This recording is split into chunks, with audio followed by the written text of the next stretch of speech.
Wellness. Welcome to Runes of Silvertree. This is Silvertree here. And this is, I think this is the fourth video on our series regarding family issues due to the holiday season. Christmas and Thanksgiving.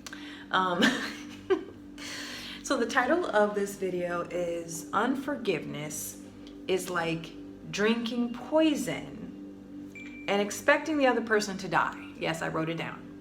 Unforgiveness is like drinking poison and expecting the other person to die. I came across that.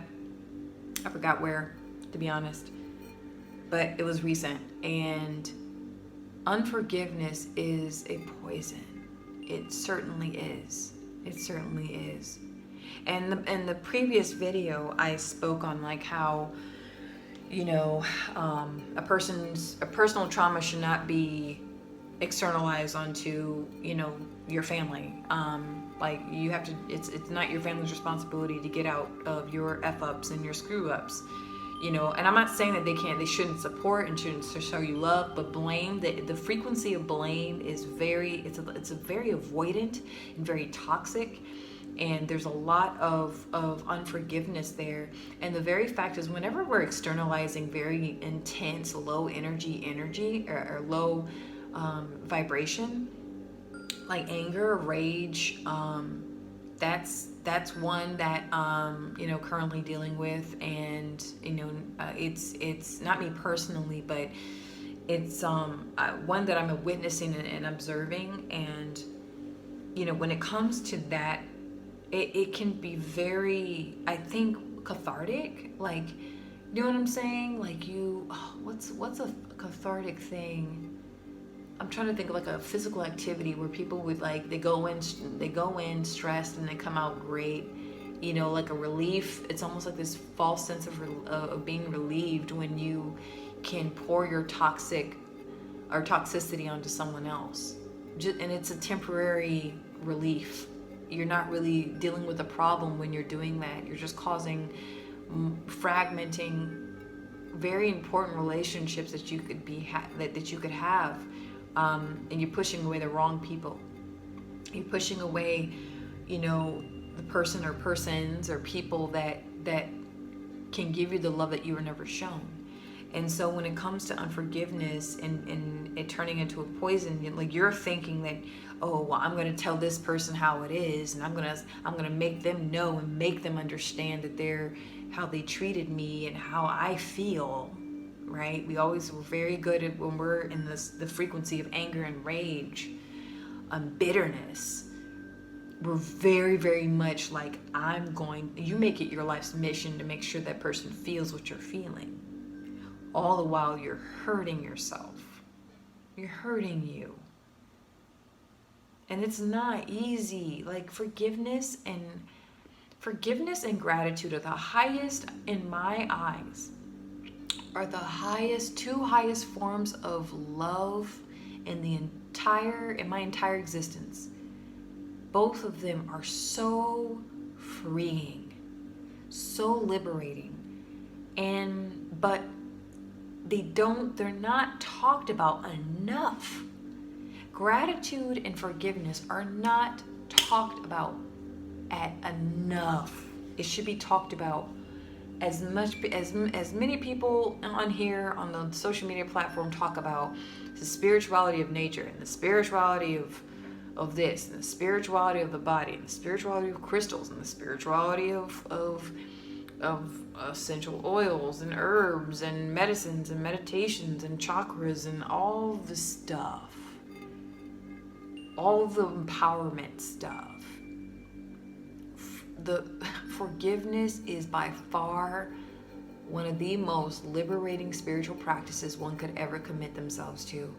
And I struggle with it because we all have that warrior, that fighter, that wounded warrior in us that are like, no, I'm not taking this crap anymore. I'm not taking this ish anymore. I demand respect. And I don't care what I have to say, what I have to do, how I come off to get it, but I'm going to get it. And when you're not, and I face this in the workplace, right? I face this in my personal relationships. And it's like when you're not receiving the respect or the honor or the appreciation, or you've been wounded by someone in any way, you didn't receive what you thought you would, you then become the warrior. You then become the protector of yourself, of the psyche, of you. And all the while, it's like you hold a grudge against someone, and grudges is for me, it's hard. It's a challenge, because I came in through the Scorpionic gate, or Scorpio, okay, and it's you forgive, but you don't forget, and sometimes you lean on the not forgetting part, and so you kind of re-experience, you re-traumatize yourself, you experience over and over and over again of how you felt, and you think that you've forgiven that person, but it's just the memory, it's the re-memory of what has happened to you, and it's your perception that changes it. But when you truly feel forgiveness, that's a whole, you've graduated. I feel like that is something I aspire to be, the most forgiving human being. Because I tell myself, when I leave this world, okay, when it's time to transition and expand my consciousness beyond this physical form, in this physical reality, I don't want to have any reservations, no bitterness, no anger towards my parents, no nastiness, no shame, blame, guilt, rage towards any living thing on this, in my whole life, my whole freaking life. I want to leave this place fully liberated. And forgiveness is something that is hard to do. It's hard to do. It's hard to feel it, I should say. You can say, usually people say, sorry. I'm sorry. I apologize. I'm sorry. They don't feel that apology. They don't feel it, right? They don't feel, that the person on the receiving end, that's receiving the apology, they're not ready, and it's a very interesting relationship with forgiveness, and it is a certain frequency. It is truly a certain frequency, and many people don't have it. And not only, and I know we're talking on the topic of family, but even forgiving our governments, forgiving our societal industries, forgiving things like pharmaceutical companies, forgiving ignorance, forgiving the failures in our communities and our culture. When you and maybe this is something that could help you and maybe myself as well, but if we can start forgiving things like our governments, our politicians, and you start from the macrocosm, you start on the bigger scale, and you make it part of your daily practice. Like, I forgive this leader, I forgive this government, I forgive this company, I forgive this community, I forgive this subculture, I forgive, and then you slowly make your way down to where it becomes microcosm, like it becomes part of you incorporate your nuclear family, your immediate family, because it's really hard to start forgiving, truly feeling forgiveness in the heart with families, with relatives. It is, people, oh, I forgive you. No, the F you don't, okay? Come on now, especially if it was a really bad, evil deed. No, sis, no, you're not ready. And it's a process. Forgiveness is a process. But no, for those of you that really struggle with bitterness and anger and rage, that shit is going to kill you prematurely. Okay? I'm serious. when you have unforgiveness in your system for decades, like, okay, first you have the initial traumatic event. Okay, so you're traumatized, right? Your psyche is fragmented. You know, you have scars, but slowly over time the scars heal, and then you can't see the scar anymore, and then you get older, and then you just have this deep imprinted memory of what happened, and some of us completely fragment, and like I did in my traumatic experience I've completely like forgotten that shit, and I stuffed it down or just left. I feel like a part of me left, and then the event that took place was stuffed down deep into my psyche until I was probably my mid-20s, almost 30 years old. And then you just kind of learn to cope, and then you keep bumping in the same relationships and same employers and same freaking experiences, and you notice that there are patterns in your life and cycles. They just keep, like someone just keeps hitting the replay button over and over, and you're like, I'm 30 something years old, why does this keep happening? And it's that because you didn't forgive. You didn't liberate yourself. And for those of you who deal with rage and anger, that fire energy, right? That fire is too much. It causes, it literally, because all illnesses and diseases begin in the metaphysical. And then it slowly enters into the subtle energy bodies, and it manifests into illnesses and diseases, okay? Disorders, syndromes, tumors, cancers, just imbalances within your systems of the physical, your anatomy, your body. And with fire, when there's too much fire energy in one system, there's inflammation of blood vessels, inflammation of just organs, inflammation, aches, pains, things like weird flare-ups, swollen. Things are swollen. They tend to be irritated. Just, you know, like think of a rash, pus, and just things stretched to the max, but they're not, you know, there's just too much heat, okay? Inflammation in the body is too much heat in the body, or too much heat in a certain system, and it causes an imbalance. And when you have prolonged inflammation, then you have calcification, because your body is also trying to heal itself. And so when you have that calcification, then it becomes like a tumor, okay, over time. And so that's prolonged inflammation of the body, right? And then, anyway, that was a huge rant. But my thing is that those who struggle with rage and anger, like really, you have to kind of find ways to create your own coolant. Right, to create more of a balance, get that water energy and that wind energy. Focus, like that wind energy represents breath, okay? It represents flow, prana, just hold and, you know, Howard, there's so many different breathing techniques.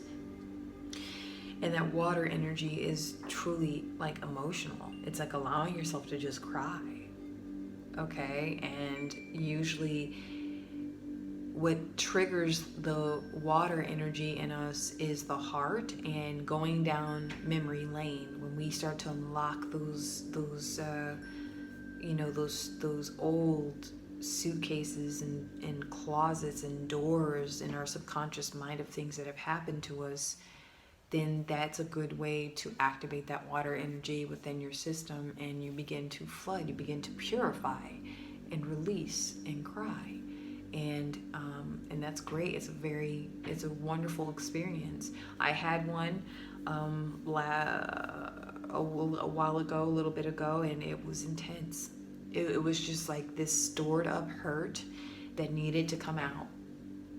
And it didn't matter who was around. It didn't matter. I needed to cry, and I needed to cry hard. I needed to cry loudly. I needed to sob. And giving yourself permission, my angry folks out there, grumpy people, like letting yourself just release. And it's a process, you know. That's one thing when it comes to processing, healing, you know. When you process certain experiences, it can take a long time. It can take your whole life, but it gets easier, the more you allow this flow. So to my people that have a lot of fire energy, water and wind, okay? Water and wind. And if you need more explanation, leave a comment below on that. Because now I'm getting and tying in alchemy to forgiveness, okay? Those of, there are those who are have a lot of water, too much water. You're too emotional. You're depressed, okay? You're crying every single day, all the time. That's a lot of that's overactive. You know, you again, when there's too much water, you can drown out the crops, and there's no food. Okay, there's no way to nurture yourself. You can drown yourself into sorrow and despair. For those that deal with having too much, when I'm tying this into like unforgiveness, right? Because there's some people who haven't fully forgiven, and how they deal with this, they completely internalize, block everything out, and they cry. They're in the form of, their issues come in the form of depression a lot of the time, a lot of weight gain as well. Like a lot of water fluid, like, you know, if you tend to be depressed a lot of the time, and I'm speaking alchemically here, your weight fluctuates quite a bit, okay? For those of you that are dealing with, you know, unforgiveness and unresolved issues, your weight will fluctuate quite a lot, and it's usually just water weight, usually. And then for those that have like a lot of anxiety, that tends to be an overactive wind energy. There's too much thinking. And too much thinking, you actually begin to either, you avoid the truth, okay? Instead of just looking at it in a very logical, present way, it's like your thoughts just leave you. No, not leave you, I'm sorry, they possess you. And so you can't sit still, you can't seem to focus because your mind's overactive. With earth energy, I find people tend to, I don't know, I gotta really actually think about that one. I truly do, because earth energy can be pretty tricky because we live in a very physical world. It's a physical world. Oh, I know. It's when you're completely like distracted by, you distract yourself from thinking, you distract yourself from feeling, you distract yourself from that fiery energy where you don't create anything. You just become completely obsessed with anything and everything physical. Like it's almost like oh, perfect example. Thank you, Source. I got an image of someone riding a BMX bike, doing life-threatening things. Yes, doing life-threatening physical activities. Like I'm getting a vision of someone climbing without a rope, you know, rock climbing, mountain climbing without a rope. So you literally put your life in danger because the stuff that you've been through in the past that you haven't let go of, that you haven't addressed, the unforgiveness in the heart, you don't want to face it. It's too much. Okay, so we use the physical things, like we have too much sex, right? Too much. You know, nothing can lock you down. It's all very visceral, very raw, very primitive energy. And then you buy things. It's just money is very focused on just money, spending, buy. So we all have these seasons where all of us have gone through all of these different types of cycles with these elements within ourselves to avoid forgiving and avoid letting go. And again, I'm going to read the quote again. Unforgiveness is like drinking poison and expecting the other person to die. So it's like when we get lost in either one of these or more, one or more elements, whether too much fire, too much water, too much wind, too much earth, we don't know that the things that how we're coping with it is our own poison, and that we're thinking that the other person's going to die. Like for example, for those that have a lot, like way too much earth going on, they will tend to try to prove to the other person that's hurt them that they look what I can do. I can climb a whole mountain without a rope. You know what I'm saying? It's like they have to prove something to the person that has hurt them. And to the anger, that fire energy, that person has to, that overactive energy, they have to let the other person feel their pain, because pain is fire, okay? Pain is like overactive, like too much heat, too soon, too sudden, and it's explosive. And so a person that has a lot of fire energy, when they're dealing with unforgiveness, they tend to want to explode, and it's external. With the water energy, it's very internal and depressive. It's really just depressing, and they internalize and they suffer from the inside out, and they drown themselves.